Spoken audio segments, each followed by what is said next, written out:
ٹیک اور سہارا ہو جائے کہ عیسیٰ بھی چھوٹا الہ ہے، حقیقی الہ بڑا الہ ہے۔ کئی لوگوں کے جو اللہ کے کبریائی کے بڑائی کے منکر ہیں، ان کے پیر مرشد بھی وہ اللہ کے درجے میں ان کو وہ مشہور کرتے ہیں، تو وہ بھی گویا کہ جائز ہو جائیں گے اللہ اصغر ہونے کی صورت میں، جب ہم اللہ کو اکبر کہیں گے۔ اللہ کو اکبر کہنے سے اللہ نے خود نہیں کیوں کہا؟ قرآن میں جب 1000 بار اپنا اسم ذاتی بار بار دہرایا ہے، تکرار سے لایا ہے، تو اپنی صفت اللہ نے قرآن میں اکبر کیوں نہیں لائی؟ یہ سوچنے کی بات ہے، علمی مسئلہ ہے، علمی سوال ہے، کسی نے اس پر غور نہیں کیا۔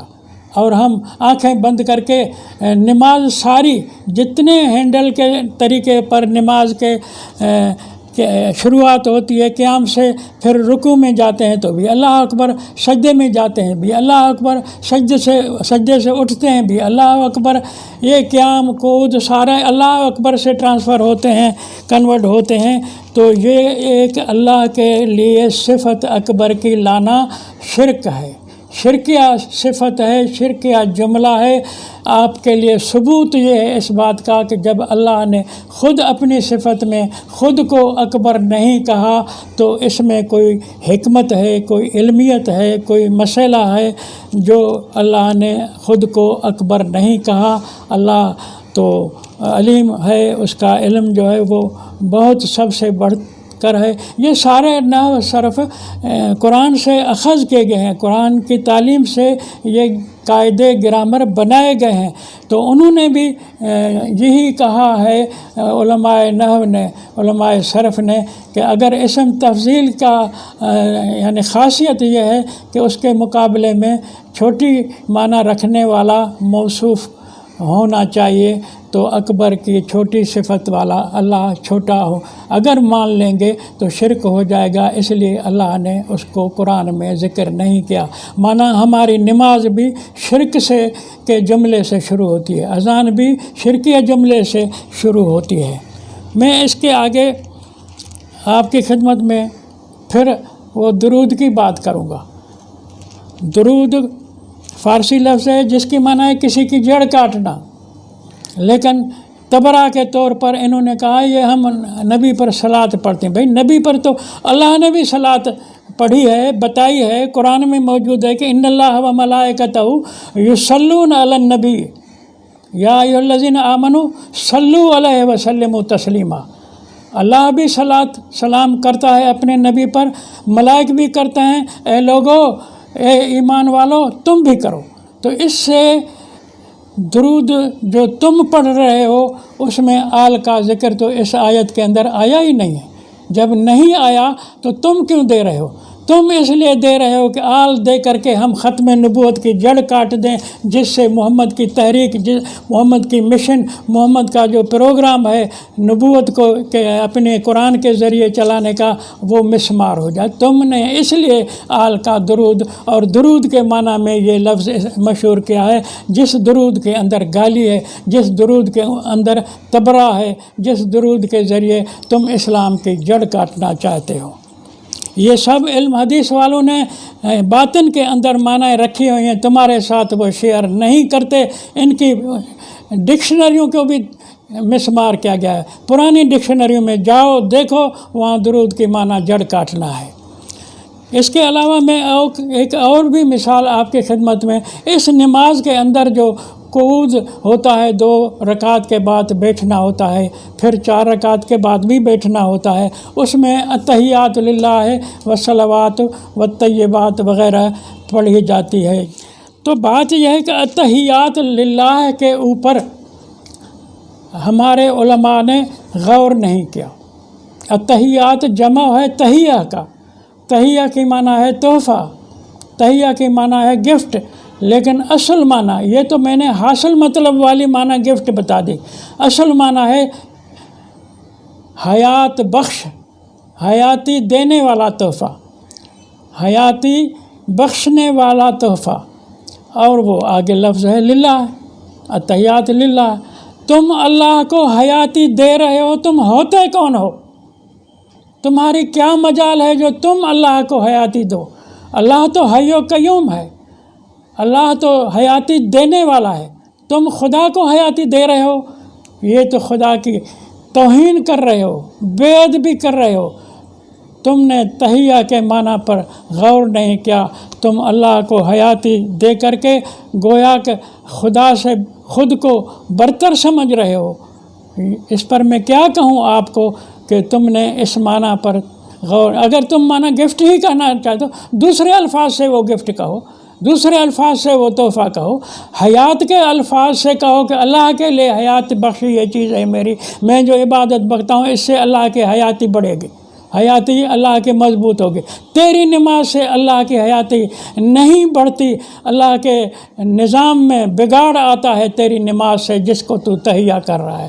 اس نماز سے تمہارے نماز سے اسلام بگڑا ہے۔ آپ لوگ مجھے کچھ بھی کہیں، منکر نماز کہیں، منکر حدیث کہیں، لیکن ان نمازوں سے تمہیں اللہ نے کہا تھا کہ تم میرے نمائندے بن کر دنیا کو امن دو۔